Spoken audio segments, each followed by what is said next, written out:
எல்லாம் அல்ல ஏக இறைவனின் சாந்தியும் சமாதானமும் நம் அனைவரின் மீதும் என்றென்றும் நிலவட்டுமாக.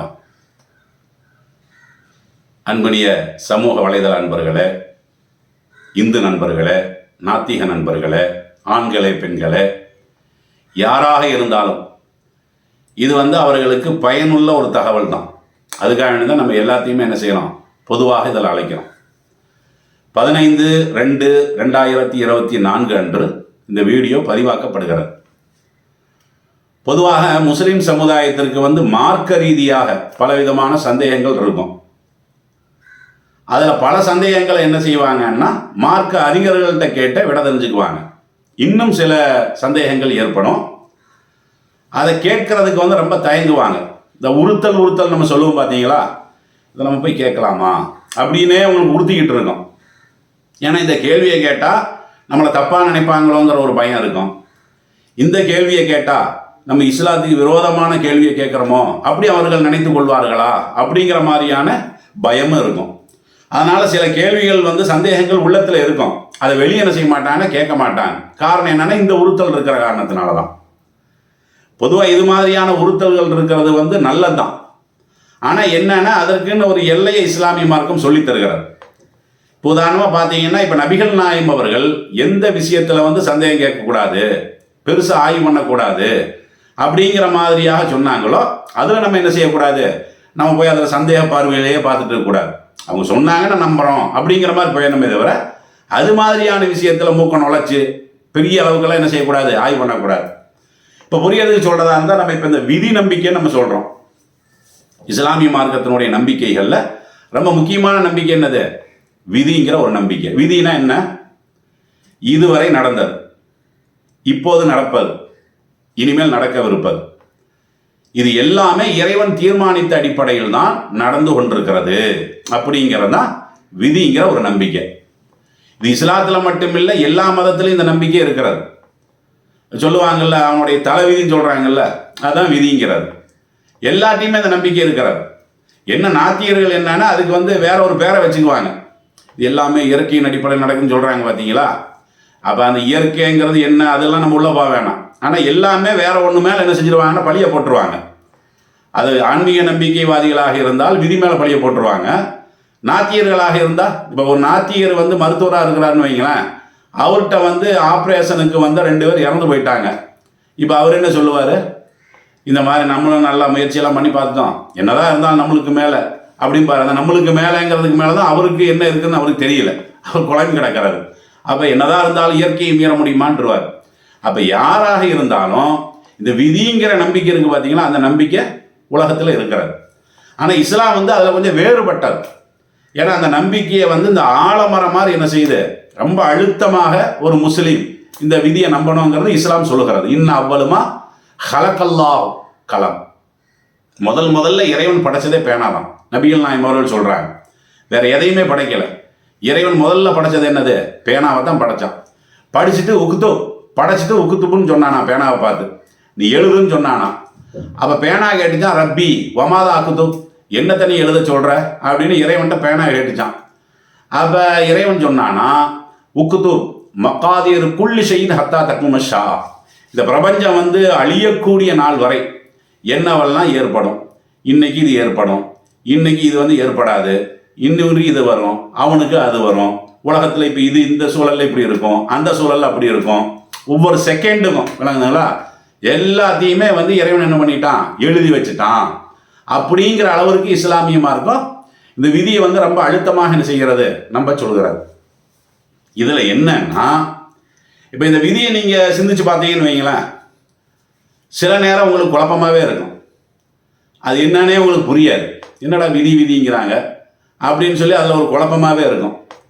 இன்னும் சில நேரங்கள் அந்த விதியை நீங்கள் நம்பியிருந்தீங்கன்னு வைங்களேன், சமாதானமாக இருக்கும். ரெண்டுக்குமே வழி தரக்கூடிய ஒன்று தான் இந்த விதிங்கிறது. உதாரணமாக என்னுடைய மனைவி அல்லது என்னுடைய தகப்பனார், என் குடும்பத்தில் யாராவது ஒரு ஆள் இறந்து போயிட்டாங்கன்னு வைங்களேன், எனக்கு ரொம்ப மன வலிமையாக தான் இருக்கும், மன வலியாக தான் இருக்கும், ரொம்ப கவலையாக இருக்கும். ஒரு வாழ்க்கையில் ஒரு இழப்பு ஏற்பட்டுச்சுன்னா ரொம்ப கவலையாக இருக்க தானே செய்யும். இப்போ இந்த நேரத்தில் நான் விதியை நம்பக்கூடிய நபராக இருந்தால் நான் என்ன பண்ணுவேன்னா, என்னதான் முயற்சி பண்ணி பார்த்தோம், நம்மளால் ஆன முயற்சி தான் நம்ம பண்ணுவோம், நம்மளுக்கு மேலே இறைவன் சொல்லி ஒருத்தர் இருக்க தானே செய்யலாம், அவனுடைய நாட்டம் இது இப்படி தான் அப்படின்னு சொல்லி நான் என்ன செய்வேன், அந்த விதியை வச்சு நான் சமாதானம் அடைஞ்சிருவேன். சமாதானம் அடைந்தால் அடுத்த கட்ட நகர்வை நோக்கி நான் போயிடுவேன். இப்போ நேற்று 1,00,000 நஷ்டம், அதையவே நான் நினச்சிட்டு இருந்தேன்னு வைங்களேன், எனக்கு பைத்தியம் பிடிச்சிடும். அல்லது என்ன பண்ணுவேன், தேவையில்லாமல் போய் தற்கொலை பண்ணி சாவேன். இன்னைக்கு உலகத்தில் நீங்கள் பார்க்குறீங்கல்ல, அதுக்கெல்லாம் காரணம் என்னென்னா இந்த விதி நம்பிக்கை வந்து அவங்கள்ட்ட ஆழமாக இல்லாததான் காரணம். அப்போ விதி நம்பிக்கை உருப்படியாக இருக்குமே ஆனால் ஒரு மனிதனுக்கு வந்து அது அருமருந்தாக என்ன செய்யுது, அடுத்த நகர்வை நோக்கி அந்த மனிதனை கொண்டு போயிடுது. அப்போ இந்த விதி நம்பிக்கை நல்லதுங்கிற மாதிரி இப்போ புரியுதில்ல. இது சொல்ல போனால் இதையும் இஸ்லாம் அப்படி சொல்லவும் செய்கிறது. திருமறை குர்ஆன் 57வது அத்தியாயத்தில் 23வது வசனத்தில் லி கைலா தசவ் அலாமா ஃபாத்தக்கும், இந்த விதியை எதுக்காக வேண்டி நம்ம நம்ப சொல்கிறோம்னு கேட்டால், தவறிவிட்ட ஒன்றுக்காக நீங்கள் வருந்தாமல் இருப்பதற்காக.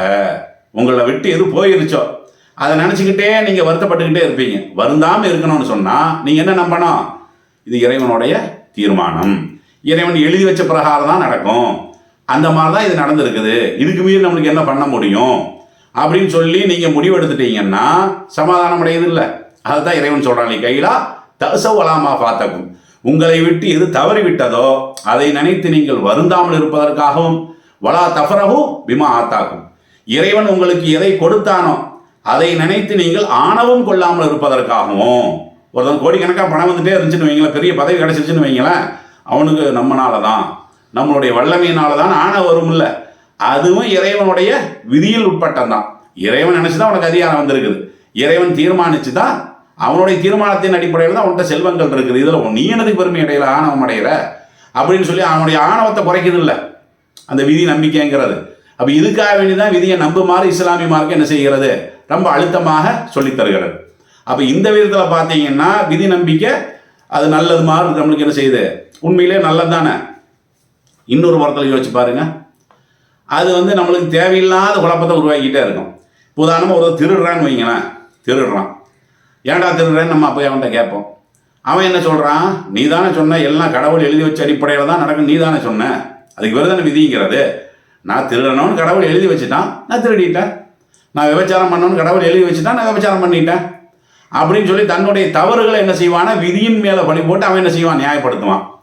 இப்போ நம்ம இந்த விதியை பற்றி நம்ம பேசுகிறோம்னா நம்மளுக்கு இப்போ அவனுக்கு பதில் சொல்ல முடியுமா, மறுப்பு சொல்ல முடியுமாங்கிறேன். மறுப்பு சொல்ல முடியாதுல்ல. ஏன்னா நாம தானே சொல்கிறோம், நல்லதாக இருந்தாலும் சரி கெட்டதாக இருந்தாலும் சரி எல்லாம் கடவுள் நாடியபடி தான் நடக்குதுன்னு நம்ம தானே சொல்கிறோம். அதை ஒட்டி தானே அவன் அந்த பதிலை தானே சொல்கிறான். அப்போ நம்ம அவனுக்கு என்ன செய்ய முடியாது, மறுப்பு சொல்ல முடியாது. மறுப்பு சொல்லாமல் நம்மளுக்கு அதில் சமாதானம் ஏற்படுமா, சமாதானமும் வராது.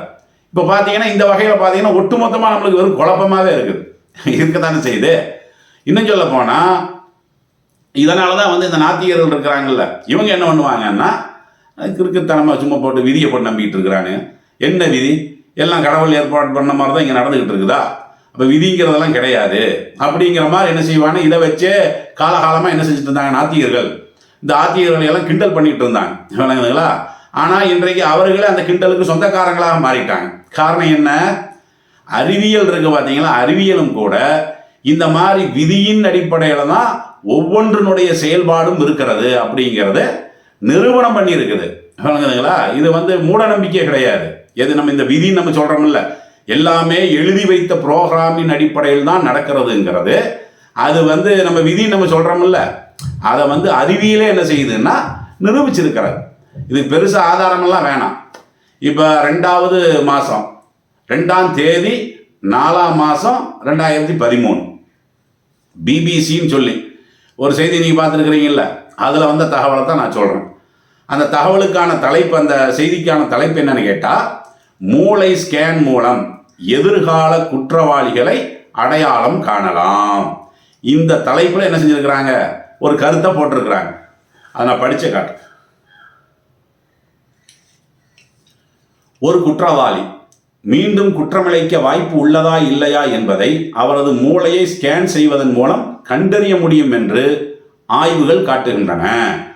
அதாவது ஒரு மனிதனுடைய மூளையை எடுத்து, ஒரு குற்றவாளி ஒரு திருடனுடைய மூளையை எடுத்து அந்த மூளையை வந்து ஆய்வு பண்ணால் இவன் மறுபடியும் திருடுவானா இல்லையாங்கிறது தெரிஞ்சு போயிருமா. ஏன்னா அந்த மூளையில் அது பதிவாயிருக்குதான், விளங்குதுங்களா. அந்த கருத்தில் சொல்கிறாங்க. அமெரிக்காவின் நியூ மெக்சிகோ மாகாணத்தில் அமைந்துள்ள டைமண்ட் ரிசர்ச் நெட்வொர்க்கில் நடத்தப்பட்ட இந்த ஆய்வுகள் மூளையின் குறிப்பிட்ட பாகத்துடைய ஸ்கேன் முடிவுகளை ஆராய்வதன் மூலம் ஒருவர் எதிர்காலத்தில் குற்றமிழைக்கக்கூடிய வாய்ப்பை பற்றி புரிந்து கொள்ளலாம் என்று தெரிவிக்கின்றன. மூளையின் மேற்பரப்பில் அன்டீரியர் சிக்குலேட் கார்டெக்ஸ் என்ற பகுதி நமது நடத்தை, நமது உணர்வு பெருக்கு ஆகியவற்றை கட்டுப்படுத்துவதில் பங்காற்றுகிறது. குற்றங்களை செய்தவர்கள், சமூக விரோத செயல்களில் ஈடுபட்டவர்கள் ஆகியவர்களது மூளையில் அன்டீரியர் சிக்குலேட் கார்டெக்ஸ் என்ற குறிப்பிட்ட இந்த பாகத்தின் செயல்பாடுகள் குறைவாக இருந்தால் அவர்கள் மீண்டும் குற்றச்செயலில் ஈடுபட வாய்ப்பு 2 மடங்கு அதிகமாக உள்ளது என்ற இந்த ஆய்வில் தெரிய வந்துள்ளது.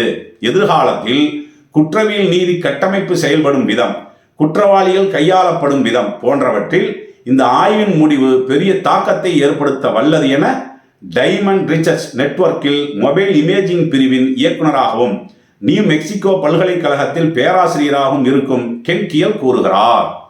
இது எதில் வந்தது? பிபிசியில் வந்தது. எந்த தேதியில் வந்தது? 2ஆம் தேதி 4வது மாதம் 2013 வருஷம். அப்போ இதற்கு நம்ம சொல்ல வரோம்னு கேட்டால் இவங்க என்ன சொல்ல வர்றாங்க இதன் மூலம்? இந்த அறிக்கையின் மூலம் உங்களுக்கு என்ன புரிஞ்சுது?